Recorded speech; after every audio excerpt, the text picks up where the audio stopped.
बिस्मिल्लाहिर्रहमानिर्रहीम। अस्सलाम वालेकुम। हज़ूर अकरम सल्लल्लाहु अलैहि वसल्लम एक सफ़र से वापस आ रहे थे। एक जगह आपने पड़ाव डाला, बस्ती करीब थी। एक औरत थी जिसका तनूर था। उसने लश्कर की रोटियां भी पकाई। जब पकाकर फारिग हो गई तो सहाबा रज़वानुल्लाह अलैहिम अजमाइन से कहने लगी, मैं तुम्हारे साहब से बात करना चाहती हूँ। सहाबा कराम रज़वानुल्लाह अन्हुम इसे नबी करीम सल्लल्लाहु अलैहि वसल्लम के पास ले आए। कहने लगी, अल्लाह के प्यारे रसूल सल्लल्लाहु अलैहि वसल्लम, मैं आपसे एक बात पूछना चाहती हूँ।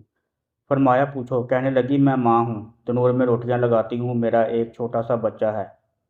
मैं इसको आग के करीब नहीं आने देती कि कहीं इसको गर्म हवा ना लग जाए। खुद आग में डुबकियां लगाती हूँ रोटी लगाने और निकालने के लिए, लेकिन मैं अपने बच्चे को गर्म हवा का लगना भी पसंद नहीं करती। तो मैंने आपसे सुना था कि सारी दुनिया की माँओं की मोहब्बतों को जमा कर दिया जाए। इससे 70 गुना ज़्यादा बंदों से अल्लाह पाक मोहब्बत करते हैं। तो अल्लाह पाक बंदे का जहन्नुम में जाना कैसे पसंद फरमाएंगे। हदीस पाक में आता है कि नबी करीम सल्लल्लाहु अलैहि वसल्लम ने ये बात सुनकर सर झुकाया। मुबारक आंखों में आंसू आने लगे। रोते रहे हत्ता कि जबरील अलैहिस्सलाम अल्लाह का पैगाम लेकर आए। मेरे महबूब, इस औरत को बता दें, अल्लाह ने उन पर जुल्म नहीं किया। उन्होंने अपनी जानों पर खुद जुल्म किया, अपने पाँव पर खुद कुल्हाड़ी मारी, क्योंकि अल्लाह तो चाहते हैं कि ये बच जाएं।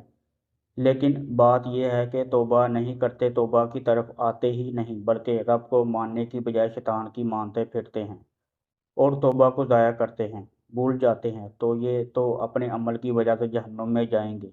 अबू हुरैरा रज़ी अल्लाह तआला अन्हु हज़ूर अक़दस सल्लल्लाहु अलैहि वसल्लम का इरशाद नकल फरमाते हैं कि मेरी सारी उम्मत जन्नत में दाखिल होगी, लेकिन जो इनकार करेगा वो जन्नत में दाखिल नहीं होगा। अर्ज़ किया गया, और कौन इनकार करेगा? आप सल्लल्लाहु अलैहि वसल्लम ने फरमाया, जिसने मेरी अताअत की वो जन्नत में दाखिल होगा, और जिसने मेरी नाफरमानी की उसने इनकार किया।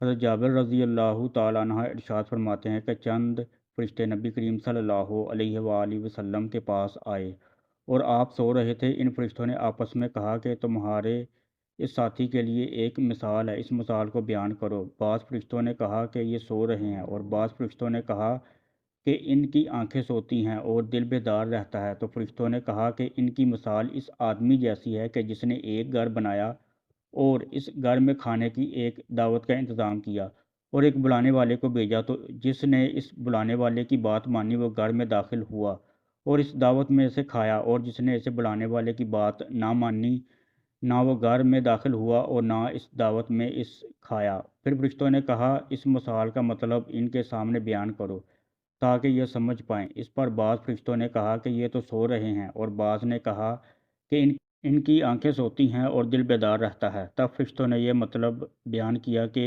वो घर जन्नत है और बुलाने वाले मोहम्मद सल्लल्लाहु अलैहि वसल्लम हैं। लिहाजा जिसने मोहम्मद सल्लल्लाहु अलैहि वसल्लम की अताअत की, इसने अल्लाह की अताअत की, और जिसने मोहम्मद सल्लल्लाहु अलैहि वसल्लम की नाफरमानी की, इसने अल्लाह की नाफरमानी की। और मोहम्मद सल्लल्लाहु अलैहि वसल्लम की वजह से लोगों की दो किस्में हो गईं।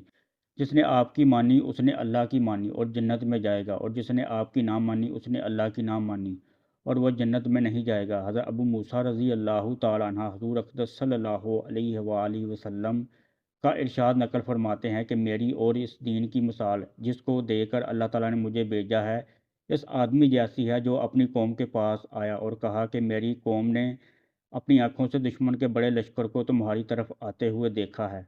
मैं तो तुमको बेगर्ज़ होकर डरा रहा हूँ, लिहाजा यहाँ से भागने में जल्दी करो। चनाचा इसकी कौम में से कुछ लोगों ने इसकी बात मान ली और सरे शाम चल दिए और आराम से चलते रहे, और वो तो बच गए, और इस कौम में से कुछ लोगों ने इसे झूठा समझा और वही ठहरे रहे। तो दुश्मन के लश्कर ने इन पर सुबह सुबह हमला करके हलाक कर दिया और इनको बिल्कुल ख़त्म कर दिया। ये मिसाल है उन लोगों की जिन्होंने मेरी बात मानी और जो दीन हक मैं लेकर आया उस पर अमल किया, और उन लोगों की जिन्होंने मेरी नाफरमानी की और जो दीन हक मैं लेकर आया उसको झुठलाया।